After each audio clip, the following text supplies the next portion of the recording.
Maliya Hatina marketing yard ખાતે ટેકાના ભાવે મગફળી, મગ અને અડદ ખરીદી પ્રારંભ કરવામાં આવી છે। માર્કેટિંગ યાર્ડમાં પ્રમુખ કાનજી યાદવ, તાલુકા પંચાયત પ્રમુખ દિલીપ સિસોદિયા સહિતના આગેવાનોની ઉપસ્થિતિમાં ખરીદી શરૂ કરવામાં આવી છે। ઓનલાઈન નોંધણી પ્રમાણે ટેકાના ભાવે ખરીદી શરૂ કરવામાં આવી છે। ખેડૂતોને જો કોઈ ફરિયાદ હોય તો આગેવાનોનો સંપર્ક કરવા વિનંતી કરવામાં આવી છે।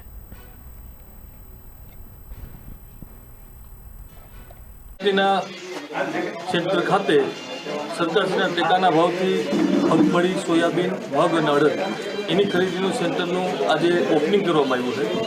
ये ओपनिंग में मार्केटिंग यार्डना चेरमेन भाई कानजीभाई यादव, तालुका पंचायत प्रमुख दिलीपसिंह भाई, कारोबारी अध्यक्ष श्री दिलीपसिंह सिसोदिया तथा अन्य खेडूत अग्रणीओ, मंडळीओना प्रमुख, मंडळीना कार्य जे मंत्रीओथी मांडीने जे कार्यवाहक समितिना सभ्यो अने जे तालुकाना जे खेडूतोने मगफड़ी माटे थईने मेसेज मोकलवामां आवेला ए खेडूतोनी मगफड़ी लईने आव्या अने आजे शुभारंभ करवामां आव्यो छे।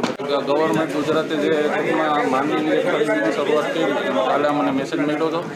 આજે હું મારી માંડવી ભરીને અહીંયા માળિયા 2 માં મંડળીમાં માંડવી લઈને હું આવ્યો। અત્યારે અહીંનો સ્ટાફ પછી અહીંના જે અધિકારીઓ છે એની કામગીરી બહુ સંતોષકારક અને વ્યવસ્થિત છે અને દર વર્ષે અમે અહીંયા મગફળી લઈને આવીએ બરાબર। અહીંનો સ્ટાફ અને અધિકારીઓ કોઈ ખોટી રીતે ખેડૂતને હેરાન કરવા કે કોઈ એવા કોઈ ખેડૂતને પ્રશ્ન થાય એવા કોઈ મુદ્દા અહીંયા આજ સુધી નથી આવ્યા।